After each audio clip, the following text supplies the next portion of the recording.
"You're so desperate to settle down," she said, canceling our wedding a week before the date to go find herself. I gave all her stuff to charity. She just came back, heartbroken and pregnant, from a fling, and wants me to be the father. Hey viewers, before we move on to the video, please make sure to subscribe to the channel and hit the like button if you want to see more stories like this. Thanks. The week before the wedding was supposed to be a blur of nervous excitement. Instead, it was a slow-motion car crash. We were sitting in the living room of our two-bedroom apartment, a space I'd spent the last 4 years building a life in. A life with her. We had the final seating chart printout spread across the coffee table, a testament to how close we were. The wedding was Friday. It was Sunday. "I just can't do this, Mark." Emily said the words so casually, as if she were canceling a dinner reservation. The sound of her voice made the small hairs on my arms stand up. I looked up from the seating chart, my mind still trying to put my great-aunt Mildred next to my college roommate, Dave, a combination I was sure would end in either an epic friendship or a restraining order. "Do what, babe? You don't like the flower arrangement?" I asked, a laugh still in my throat. "We'd been arguing about peonies versus dahlias all week." She sighed, a long, weary exhalation that was just a little too theatrical. "No, the wedding. Us. The whole thing." The blood drained from my face. My hands, which had been holding a red pen, trembled slightly. I put it down on the table, the small click echoing in the sudden silence. I thought this was some kind of elaborate, sick joke. A prank. She'd always been a bit dramatic. "What are you talking about, Emily? The invitations are out. The venue is paid for. My parents are flying in from out of state on Wednesday." "I know," she said, her voice a little softer, but still completely devoid of real emotion. I'm not ready for a life with a picket fence and a 9 to 5. My jaw clenched. A few years ago, when she was struggling to find a job after college, I'd picked up a second gig to cover her half of the rent. I'd cooked every dinner, paid for every date, and done everything in my power to give her the space and time to find herself and figure out her passions. When she'd finally landed a job as a graphic designer, it was a huge relief, but she still saw my steady, stable career as boring. "A picket fence? A 9 to 5? I repeated, my voice dangerously low. "You mean a home and a stable life, Emily? Is that what you're calling it now? Because that's what we both wanted. That's what we've been building for 5 years." She stood up and walked to the window, avoiding my gaze. "I'm just not you. You're so desperate to settle down. You've been ready for this since we first started dating. I need to travel, to experience things, to live."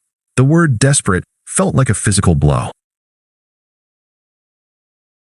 It was her dismissal of everything I'd done, everything I'd planned, all of my love and commitment, boiled down to a pathetic character flaw. "So that's it?" I asked, my voice flat. "You're leaving?" A week before our wedding. She finally turned to look at me, a cruel, smug expression on her face. "I'm just not in love with you anymore. I'm sorry. I just can't be held back by someone who wants to play it so safe." I stared at her, feeling my heart crack. The woman I had committed my life to, the woman who was supposed to be my future, was standing in our living room, telling me I was too committed, too loving, too safe. I saw the packed duffel bag sitting by the front door. She had it all planned out. She was so smug about her escape, about her newfound freedom. A wave of pure, unfiltered shock and pain washed over me. I wanted to yell. I wanted to beg. I wanted to demand answers, to ask if there was someone else, if this was just a passing phase. But as I opened my mouth, no words came out. I just stared at her. The beautiful, treacherous woman who had just ripped my world apart. "Okay," was all I could manage to say. It was a single, hollow word.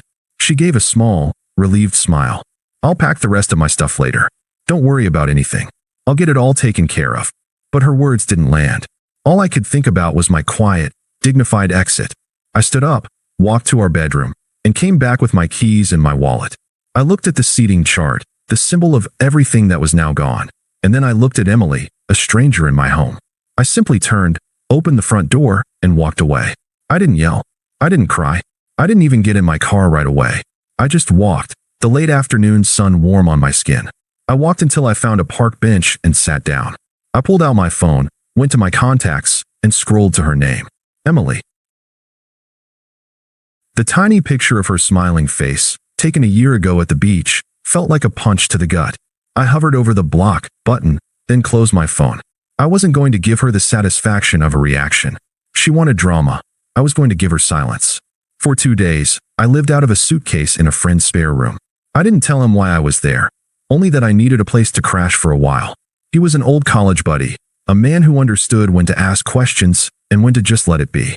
He didn't ask. I spent those days canceling the catering, the photographer, the DJ. Each phone call was a new, cold reminder of what was gone. I told them there had been a change of plans, and they all offered their sympathies, which felt like salt in an open wound. When I finally went back to the apartment, she was gone. She hadn't even bothered to pack all her things, just the essentials. Her designer clothes were missing, but the ugly sweaters she'd had since high school were still there. Her expensive shoes were gone, but the pair of beat-up old sneakers were still by the door. It was a clear message. She'd only taken the things she thought were valuable and left the rest for me to deal with. A strange calm settled over me. There was no anger, just a quiet sense of finality. I went through her closet and her dresser, pulling out everything she had left behind. Her old books, her cheap jewelry, her family photos. I put it all in trash bags, but I couldn't bring myself to throw it away. Instead, I drove to the local Goodwill. As I pulled up to the donation door, a volunteer, a kind, older woman, came out to help me. "Looks like a lot of stuff," she said, smiling gently. "Spring cleaning? Something like that," I said, a hollow smile on my face. "Just clearing out the past." I spent the next few weeks in a fog. The silence in the apartment was deafening. My friends tried to reach out, but I kept my distance. I wasn't ready to talk about it, not with the hurt still so fresh and raw. I needed to be alone. I needed to rebuild myself before I could face anyone else. I started looking at real estate listings. Not for a new apartment, but for a house. A real house. A place to start over from scratch, on my own terms. I found a small, neglected bungalow just outside the city. It had a big yard, a beautiful old oak tree in the front, and a lot of problems. I put a down payment on it with the money I had saved for the wedding. It was a tangible, defiant act of reclaiming my future. I began renovating it myself. The physical labor was a welcome distraction. I tore down old drywall, ripped up linoleum, and sanded down ancient wooden floors. Every swing of the hammer, every coat of paint, was a small, satisfying step toward building something new. I was no longer a man defined by a broken engagement. I was a man building his own house, his own life. The apartment was still a ghost, but the bungalow was slowly becoming a home. I didn't think about Emily. I didn't want to know where she was or who she was with. Her chapter of my life was closed, the book donated to charity. I was a man who had lost everything, but I was also a man who had been given an empty canvas. I was ready to paint. A year passed. My life was almost unrecognizable, and I loved every minute of it. The bungalow was now a home. The peeling paint was gone, replaced by a deep gray that made the white trim pop. The floors gleamed. The yard was filled with the flowers I had always wanted to plant, a vibrant, chaotic mess of color and life. It was mine entirely. My days were a satisfying rhythm of work, renovation, and peace. The pain of the breakup had dulled into a quiet memory, a lesson learned. One Tuesday, while I was sitting on my newly built back deck, enjoying a beer, a text message came in from an unknown number. "Hey Mark, how have you been?" I stared at the words, a chill running down my spine. The way she wrote it, tentative, familiar, but from a number I didn't know, could only mean one person. I didn't respond. I just deleted the message and blocked the number. I wasn't going to let her back in. A few weeks later, another text came through from a different number. This one was more desperate. "Mark, please don't ignore me. I know I messed up. Can we talk?" Again, I deleted it. Then, a few days after that, a call came from her mom. I hadn't spoken to her in a year, and her voice was a little strained. "Mark, honey, it's Susan. Emily is going through a hard time. She could really use a friend right now. She's so lost." I felt a surge of anger, not at her, but at the audacity of it all. I had to choose my words carefully. "Susan, I wish you all the best, but Emily and I haven't spoken in a year. We're not friends. I've moved on. But Mark, she's got some news for you. She's not doing so well. Things didn't go as planned. That's her responsibility, not mine," I said, my voice firm. "I wish you both well, but I can't be a part of her life. Goodbye, Susan." I hung up and blocked her number, too. They were all toxic, just in different ways. Then came the final, gut-punch text from yet another number. It was just a picture, a grainy sonogram image. Below it, 2 words, I'm pregnant. A second text followed immediately. He left me. He said he wasn't ready to settle down, just like I was. Mark, please, I need you. I know you're the only one who can be a good father. I was wrong. Let's make this right. There it was. The grand, ironic, karmic justice of it all. The man she'd left me for, the one who was supposed to give her an exciting, adventurous life, had discarded her just as she had discarded me. And now she was turning to the man she'd called desperate to settle down, to clean up her mess. She wanted me to step in and be a father to a child that wasn't mine. I didn't respond. The silence was the only answer she deserved. 3 weeks passed in silence. I didn't hear from her again. I was enjoying a peaceful Sunday morning, sitting in my living room with my new dog, a goofy golden retriever puppy named Cooper, when I heard a knock on the door. It was a firm, but hesitant knock, not the kind of knock a delivery driver makes. I opened the door and saw her. Emily. She looked tired, her eyes red-rimmed, and her clothes were a little disheveled. She was obviously pregnant, a small but noticeable bump beneath her coat. She stood on my porch, a nervous smile on her face, but her eyes held a desperate, needy look.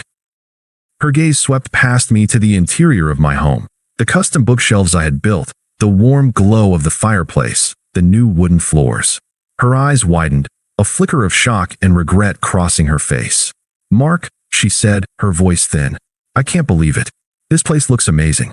Is this yours? I nodded once. What do you want, Emily? She took a step forward, as if to come inside, but I didn't move. I kept the door half closed, a clear barrier between us. I came to talk to you. You didn't respond to my texts. No, I didn't, I said, my voice flat.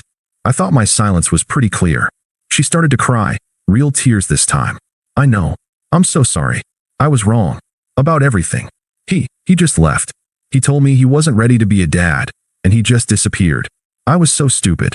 He wasn't a real man like you. A real man who you left a week before our wedding, I said, a flicker of amusement in my voice. A man who was desperate to settle down. That was your exact quote, wasn't it? Her face crumpled. I was an idiot. I was selfish and I didn't know what I had. But I'm back now. And I need you, Mark. I need you to be the father this baby deserves. You've always wanted to settle down. This is our second chance. She tried to appeal to my past self, the man she knew, the man who had been a devoted partner, the man who would have been thrilled at the thought of a family. But that man was gone. He was still me, but he had evolved. He was no longer the guy who would fix someone else's mess. Emily, listen to me, I said, my voice quiet, but firm. I didn't show anger or sympathy, just a kind of detached finality. That part of my life is over. I've moved on. You left me because you didn't want the life I was building. So I built one for myself alone. And it's better than I ever could have imagined. I have my own home, a great dog, and peace. You're a part of my past, and you're not a part of my future. I don't need you, and I certainly don't need the consequences of your exciting life. I'm happy for the first time in a long time. I won't apologize for that. I looked at her, and she finally saw it. The complete, total emotional distance. I wasn't angry. I wasn't hurt. She was simply a stranger on my porch, holding a past I had long since discarded. Goodbye, Emily, I said softly, and without another word, I closed the door. I locked it, a final, definitive click. Cooper came over and nudged my hand, wanting a pat. I knelt down and scratched his ear. Life was good. It was so good. Thanks for watching. Make sure to subscribe to the channel and hit the like button. What do you think about this story? Share it in the comments.